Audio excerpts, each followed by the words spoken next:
Yes, ഇന്ന് നമ്മൾ നോക്കാൻ പോകുന്നത് ബാറ്റ്മാൻ ആണോ അതോ ഷെർലക് ഹോംസ് ആണോ ഏറ്റവും നല്ല ഡിറ്റക്റ്റീവ് എന്നാണ്. ഇപ്പോൾ നമ്മൾ ഷെർലക്കിൻ്റെ കാര്യം എടുത്തു നോക്കുകയാണെങ്കിൽ ഡിറ്റക്റ്റീവ്, അതായത് കാര്യങ്ങൾ കണ്ടുപിടിക്കുക, ഈ കേസ് സോൾവ് ചെയ്യുക എന്നുള്ളത് പുള്ളിക്കൊരു കിക്ക് പുള്ളി ഒരു ഔട്ട് ഓഫ് പാഷൻ ചെയ്യുന്ന കാര്യമാണ്. പുള്ളീനെ ഒരു തരിയെങ്കിലും ഇത്തിരി ഒന്ന് എക്സൈറ്റഡ് ആക്കാണ്ട് ഒരു കേസ് പുള്ളി എടുക്കില്ല.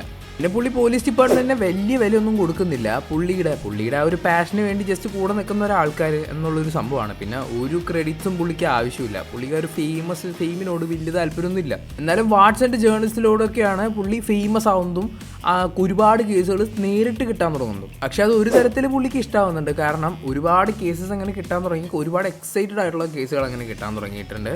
പക്ഷേ എപ്പോഴും പുള്ളിക്ക് ആ ഒരു ഫെയിമിനോട് വലിയ താല്പര്യം ഉണ്ടായിരുന്നില്ല. പിന്നെ പോലീസ് ഡിപ്പാർട്ട്മെൻറ്റായിട്ട് പലപ്പോഴും അങ്ങനെ 100% സഹകരിക്കുന്ന ഒരാളായിരുന്നില്ല ഷെർലക് ഹോംസ്. പലപ്പോഴും പുള്ളിയുടെ ടേംസ് ആൻഡ് കണ്ടീഷൻ അനുസരിച്ചാണ് വർക്ക് ചെയ്യുന്നത്. പുള്ളിയുടെ ഇഷ്ടത്തിന് അങ്ങോട്ട് പോകും. പക്ഷേ അത് ഏകദേശം കറക്റ്റ് റൂട്ടായിരിക്കും. പക്ഷേ അത് അവർക്ക് വലിയ കാര്യമായിട്ട് പിടിച്ചില്ലെങ്കിലും അറ്റ് ലാസ്റ്റ് കേസ് സോൾവ് ആവുന്നതുകൊണ്ട് കുഴപ്പമില്ലാന്ന് വെക്കും. തൊട്ടിപ്പുറത്തേക്ക് വരാണെങ്കിൽ ഗോഥത്തിലെ ഒരു ഹീറോ തന്നെയാണല്ലോ നമ്മുടെ ബാറ്റ്മാൻ. ആ ഗോഥം ക്ലീൻ ആക്കണം എന്നാണുള്ളത്. പോലത്തേനെ അവിടുത്തെ സിസ്റ്റം തന്നെ കറപ്റ്റഡ് ആണ്. അവിടുത്തെ പോലീസുകാർ ഏകദേശം കറപ്റ്റഡ് ആണ് കുറേയൊക്കെ. പക്ഷേ അവിടുത്തെ ആ പോലീസുകാരുണ്ടല്ലോ, ഗോഥം സിറ്റിയിലെ ആ പോലീസുകാർ ക്രിമിനൽസിനെ പിടിച്ചില്ലെങ്കിലും ബാറ്റ്മാനെ പിടിക്കണം. അതാണ് അവരുടെ ആ ഒരു ലൈഫ്. അത് നമ്മുടെ റിയൽ ലൈഫിൽ ഏകദേശം നമ്മുടെ പോലീസുകാർ അതുപോലെയൊക്കെ തന്നെയാണ്. ക്രിമിനൽസിനെ പിടിച്ചില്ലെങ്കിലും അവരൊന്നും ചെയ്തില്ലെങ്കിലും നല്ലത് ചെയ്യാൻ നോക്കുന്നവരെ എന്തായാലും മുടക്ക് പറയും. അതങ്ങനെയാണ്. പക്ഷേ ആ പോലീസ് ഡിപ്പാർട്ട്മെൻറ്റിലെ എൻറ്റയർ പോലീസ് ഡിപ്പാർട്ട്മെൻറ്റിലെ ഒരേ ഒരാളാണ് പുള്ളിക്കാരനെ ഹെൽപ്പ് ചെയ്യുന്നത്, ബാറ്റ്മാനെ ഹെൽപ്പ് ചെയ്യുന്നത്. ഒരേ ഒരാളെയാണ് പുള്ളി വിശ്വസിക്കുന്നത്, നമ്മുടെ കമ്മീഷണർ ഗോർഡൻ. പുള്ളി മാത്രമേ നമ്മുടെ ബാറ്റ്മാൻ ഒരിക്കലും മോശമായിട്ടുള്ള ഒരു കാര്യമല്ല, എന്തെങ്കിലും നല്ലത് ചെയ്യാൻ ശ്രമിക്കുന്ന ഒരാളാണെന്ന് ആദ്യം ഐഡൻറ്റിഫൈ ചെയ്യുന്നത് നമ്മുടെ കമ്മീഷണർ ഗോർഡനാണ്. പോരാത്തതിന് പുള്ളിക്ക് എല്ലാവിധ സപ്പോർട്ടും അത് പബ്ലിക്കലി, അതായത് ഓപ്പണായിട്ട് അങ്ങനെ കാണിച്ചില്ലെങ്കിലും പുള്ളിക്ക് എല്ലാവിധ സപ്പോർട്ടും കമ്മീഷണർ ഗോർഡൻ കൊടുക്കുന്നുണ്ട്. ആൻഡ് പുള്ളി മാത്രമാണ് അവിടെ 100% ഒരു നീതിമാനായിട്ടുള്ള ലോയറായിട്ടുള്ള സിസ്റ്റത്തിനോട് കൂറുപോലത്തെ നിൽക്കുന്ന ഒരു മനുഷ്യൻ. പുള്ളി മാത്രമാണ് സ്ട്രെയിറ്റ് ആയിട്ടുള്ള ഒരു പോലീസ് ഓഫീസർ ആ ഒരു യൂണിവേഴ്സിൽ. അതായത് ആ ഒരു ഗോഥത്തിൽ പുള്ളി മാത്രമാണ് സ്ട്രെയിറ്റ് എന്ന് പറയാൻ വേണമെങ്കിൽ. ബാക്കി മിക്കവരും നമ്മുടെ പെൻഗിൻ്റെ ഒക്കെ കയ്യിലാണ്, അവരുടെയൊക്കെ താളത്തനുസരിച്ച് തുള്ളുന്ന ആൾക്കാരാണ്. പിന്നെ നമ്മുടെ ഡാർക്ക് നൈറ്റിലെ റോബിൻ ഉണ്ടായിരുന്നു, പുള്ളി കറക്റ്റഡ് അല്ലായിരുന്നു. പക്ഷേ ഈ സിസ്റ്റം കറപ്ഷൻ കണ്ടിട്ട് പുള്ളി അതൊക്കെ ഇട്ടെറിഞ്ഞ്, പോലീസ് ഡിപ്പാർട്ട്മെൻറ്റൊക്കെ ഇട്ടെറിഞ്ഞ് വിജിലാൻറ്റിയിലേക്ക് ലാസ്റ്റ് പോകുന്നുണ്ടല്ലോ. പിന്നെ നമ്മുടെ ഏറ്റവും വലിയ ബാറ്റ്മാൻ സിഗ്നൽ ഉണ്ടാക്കിയത് തന്നെ നമ്മുടെ കമ്മീഷണർ ഗോർഡനാണ്. അപ്പോൾ അതൊക്കെ ഒരു സപ്പോർട്ടാണ്. അപ്പോൾ ഷെർലക് ഹോംസിന് കുറച്ചുകൂടി ആൾക്കാരൊക്കെ എതിരാണ്. മറ്റേ പോലീസ് സ്റ്റേഷനിലെ പോലീസ് ഫോഴ്സൊക്കെ അത്യാവശ്യം എതിരാണ്. ഇവിടെ അങ്ങനെ എതിരാണെങ്കിലും പക്ഷേ അതിൻ്റെ അകത്ത് അലൈസ് ഉണ്ട്. അവരുടെ ഒപ്പം വർക്ക് ചെയ്യാൻ നമ്മുടെ ബാറ്റ്മാന് ഭയങ്കര ഇഷ്ടമാണ്. ഈ ജനറൽ നോളജിൻ്റെ കാര്യത്തേക്ക് വരുമ്പോഴാണ് ഷെർലക് ഹോംസിന് ഒരു പടി മുമ്പിൽ നിൽക്കുന്നത്. പുള്ളിക്ക് എല്ലാം മെമ്മറൈസ്ഡ് ആണ്, എല്ലാം പക്ക മെമ്മറൈസ്ഡ് ആണ്. ഒരുപാട് കാര്യങ്ങൾ അറിയാം. അതൊക്കെ വെച്ചിട്ടാണ് പുള്ളി കേസസ് പലതും സോൾവ് ചെയ്യുന്നത്. പക്ഷെ നമ്മുടെ ബാറ്റ്മാൻ പലപ്പോഴും ടെക്നോളജീസിൻ്റെ സഹായം തരാറുണ്ട്. പിന്നെ ഷെർലക് ഹോംസിൻ്റെ ഡിസിപ്ലിൻ എന്ന് പറയുന്ന ഒരു സംഭവമില്ല. പുള്ളി ഒരു ഡർട്ടി ജീനിയസ് ആണെന്ന് ഞാൻ പറയുന്നത്. വെച്ചാൽ അങ്ങനെ അച്ചടക്കോ ഇതൊന്നുമില്ല. ഒരു സംഭവം വന്നാൽ അതിനുവേണ്ടി 100% കട്ടയ്ക്ക് കൊടുക്കും. ഉറക്കോ അതോ ഇതോ ഒന്നും പുള്ളി മൈൻഡ് ചെയ്യില്ല. പിന്നെ പുള്ളി ഇത്തിരി ലഹരി മരുന്നുകളുടെയൊക്കെ ഒരു അടിമയാണല്ലോ. പക്ഷെ നമ്മുടെ ബാറ്റ്മാനിലേക്ക് വരുമ്പോൾ പക്ക ഡിസിപ്ലിൻഡ് ആയിട്ടുള്ളൊരു മനുഷ്യനാണ്. അതും പല സാധനങ്ങളും ട്രെയിൻ ചെയ്ത്, ഒരുപാട് മാർഷൽ ആർട്സും ഇതും ഒക്കെ ട്രെയിൻ ചെയ്ത് ഒരേ സമയം ഒരുപാട് കാര്യങ്ങൾ പഠിച്ചുകൊണ്ടും ഇരിക്കുന്ന ഒരു മനുഷ്യനാണ്. അവിടെ നമ്മുടെ ബാറ്റ്മാനെ വെല്ലാൻ ഷെർലക് ഹോംസിന് ഒരിക്കലും പറ്റില്ല. പലപ്പോഴും കൊക്കീനടിച്ച് കിറങ്ങിക്കിടക്കുന്ന മനുഷ്യനാണ് ഷെർലക് ഹോംസ്. പലപ്പോഴും ഹാൻഡ് ടു ഹാൻഡ് കോമ്പാറ്റിലൊക്കെ വരുമ്പോൾ ഭാഗ്യം കൊണ്ടൊക്കെയാണ് പുള്ളി ജീവനോടിരിക്കുന്നത്. പക്ഷെ നമ്മുടെ ബാറ്റ്മാനിലേക്ക് വരികയാണെങ്കിൽ നമുക്കറിയാം, ഭൂമിയിൽ നമ്മുടെ ദൈവം വരെ വന്ന് അവതരിച്ചാലും ഒരു 5 മിനിറ്റ് പ്രിപ്പ് ടൈം മതി. ദൈവത്തിനെ വരെ മലത്തിയടിക്കാൻ കെൽപ്പുള്ള മനുഷ്യനാണ് ബാറ്റ്മാൻ. പിന്നെ പൈസയുടെ കാര്യം വരുമ്പോൾ നമ്മുടെ ബാറ്റ്മാൻ്റെ കാര്യം പിന്നെ പറയേണ്ട ആവശ്യമില്ലല്ലോ. പണ്ടാറ പൈസക്കാരനാണ്. ലോകം തന്നെ ചിലപ്പോൾ അങ്ങേർക്ക് വിലയ്ക്ക് വയ്ക്കാൻ പറ്റും. ഷെർലക് ഹോംസിൻ്റെ കാര്യത്തിലേക്ക് വരുമ്പോൾ ഒട്ടും വലിയ കാര്യമായിട്ട് പൈസയില്ല. നമ്മുടെ ഷെർലക് ഹോംസിന് ഒരു റൂം അഫോർഡ് ചെയ്യാൻ പറ്റാത്തതുകൊണ്ടാണ് റൂം ഷെയർ ചെയ്യാൻ വേണ്ടിയിട്ട് ഡോക്ടർ വാട്സനെ വിളിക്കുന്നത്. അങ്ങനെയാണ് ഈ ഷെർലക് ഹോംസ് സീരീസും കാര്യങ്ങളൊക്കെ ഉണ്ടായത്. അപ്പോൾ വാട്സൻ്റെ ജേർണൽസ് വഴി പുള്ളിക്ക് അത്യാവശ്യം ഫെയിം കിട്ടിയപ്പോൾ ഇത്തിരിയൊക്കെ പൈസ കിട്ടി കാണും. അത് വലിയൊരു രീതിയിലൊന്നും പുള്ളിയുടെ പൈസ ഉണ്ടാവാൻ വഴിയില്ല. അതുപോലെ തന്നെ പൈസ എന്ന് പറയുന്ന ഒരു സംഭവം പുള്ളിയുടെ മൈൻഡിലേ ഇല്ല. പുള്ളി ജസ്റ്റ് ഔട്ട് ഓഫ് പാഷനാണ് അത് ചെയ്യുന്നത്. പിന്നെ ഒബ്സർവേഷൻ സ്കില്ലിനെ പറ്റി, ഒരു ഡിറ്റക്റ്റീവിന് ഏറ്റവും വേണ്ട ആവശ്യമുള്ള സാധനമാണ് ഒബ്സർവേഷൻ സ്കിൽ. അത് നമ്മുടെ ഷെർലക് ഹോംസിന് ഒരുപാട്. പുള്ളി ചിലപ്പം നമ്മുടെ മുടിനാര് തൊട്ട് നഖത്തിൻ്റെ തുമ്പ് വരെ നോക്കി കണ്ടുപിടിച്ച് എന്താണ് ഏതാണ് നമ്മൾ ഇന്ന് രാവിലെ എന്താ കഴിച്ചതെന്ന് വരെ പറയും.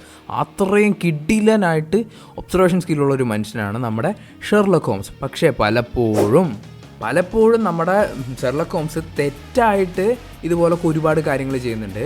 പുള്ളീനെ ഇതുപോലെ തന്നെ തെറ്റായിട്ട് നയിപ്പിക്കാൻ വേണ്ടി തന്നെ പലരും ഇതുപോലെ ഫേക്ക് ചെയ്യുന്നുണ്ട്. അതിലൊക്കെ പുള്ളി വീഴുകയും ചെയ്യുന്നുണ്ട് ഇടയ്ക്കിടയ്ക്ക്. പക്ഷേ എന്നാലും വീണാലും പുള്ളി തിരിച്ചു വന്നിരിക്കും. പുള്ളിയുടെ മിസ്സിങ് എന്താണെന്ന് പുള്ളി കുറച്ച് നേരം കഴിഞ്ഞിട്ടാണെങ്കിലും മനസ്സിലാക്കിയാലും പുള്ളി അത് കറക്റ്റ് ചെയ്ത് തിരിച്ചു വന്നിരിക്കും. പിന്നെ പലപ്പോഴും നമുക്ക് പുള്ളി ചിലപ്പോൾ ഒരു സൂപ്പർ പവർ പോലെ ആയിരിക്കും പറയുക, എന്ന് വെച്ചാൽ പുള്ളി ജസ്റ്റ് പറഞ്ഞ് അപ്പോൾ തന്നെ കാര്യം കൊടുക്കും. നമ്മൾ പലപ്പോഴും വണ്ടർ അടിച്ചു പോകും പുള്ളി ഇതെങ്ങനെയാണ് ആലോചിക്കുന്നതെന്ന്. അപ്പോൾ പുള്ളി തന്നെ ലാസ്റ്റ് ഒരു കൺക്ലൂഷൻ പറയുകയും ചെയ്യും. അപ്പം നമുക്കും അത് അക്റ്റെയിൻ ചെയ്യാൻ പറ്റും. പക്ഷെ ബാറ്റ്മാൻ്റെ അടുത്തേക്ക് വരികയാണെങ്കിൽ നമ്മുടെ ഇത്രയും ഡിറ്റക്റ്റീവ് സ്കില്ലില്ല. പക്ഷെ പുള്ളിയുടെ ഡിറ്റക്റ്റീവ് സ്കില്ല് കുറച്ചുകൂടി ഒന്ന് എക്സ്പ്ലോർ ചെയ്തിരിക്കുന്നത് നമ്മുടെ റോബർട്ട് പാറ്റിൻസൻ്റെ ബാറ്റ്മാനിലാണ്. പക്ഷേ ഷെർലക്കിൻ്റെ അടുത്തേക്ക് വരികയാണെങ്കിൽ നോ വേ നിയർ എന്ന് പറയാം. കാരണം ഷെർലക് ഹോംസിനുള്ള ആ ഒരു അത്രയും ഓവർ ദ ടോപ്പ് ആയിട്ടുള്ള എക്സ്ട്രാ ഓർഡിനറി ആയിട്ടുള്ള ഒബ്സർവേഷൻ സ്കില്ലൊന്നും നമ്മുടെ ബാറ്റ്മാനില്ല.